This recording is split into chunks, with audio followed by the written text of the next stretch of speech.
Suite à une plaisanterie relative à Benyamin Netanyahou, diffusée sur les ondes de France Inter, Guillaume Meurice s'est vu accusé de promouvoir des comportements antisémites. Cependant, la station a finalement choisi de lui adresser un avertissement. Néanmoins, l'humoriste n'a pas l'intention de laisser cet épisode en suspens. Depuis le déclenchement des attaques menées par le Hamas en Israël à partir du 7 octobre dernier, les esprits se sont révélés particulièrement sensibles, donnant rapidement lieu à des polémiques. Lors d'une récente chronique humoristique diffusée sur France Inter, Guillaume Meurice a abordé le conflit et qualifié le Premier ministre israélien, Benyamin Netanyahou, de « sorte de nazi sans prépuce ».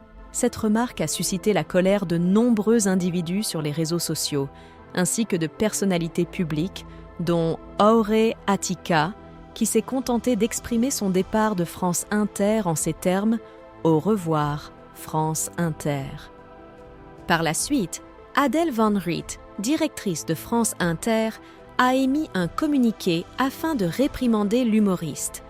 Elle a déclaré, entre autres, « En tant que garante de la liberté d'expression sur France Inter, j'assume également la responsabilité des propos tenus sur nos ondes. » C'est ce que j'ai rappelé à Guillaume Meurice aujourd'hui. Aujourd'hui, pendant cette période tumultueuse, Guillaume Meurice a tout de même retenu du soutien de Charline Vanhoenacker, qui a condamné les menaces dont l'humoriste était l'objet. Elle a affirmé « Toute extrapolation visant la communauté juive dans son ensemble relève de l'interprétation et, dans le cas de l'extrême droite, d'une instrumentalisation dangereuse. » Guillaume Meurice a fait l'objet d'un avertissement émanant de France Inter.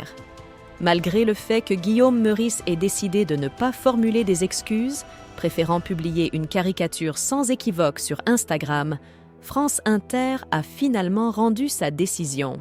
En effet, Sybille Veil, la présidente de Radio France, a convoqué Guillaume Meurice le lundi 6 novembre à 14h pour lui signifier la mesure de l'avertissement.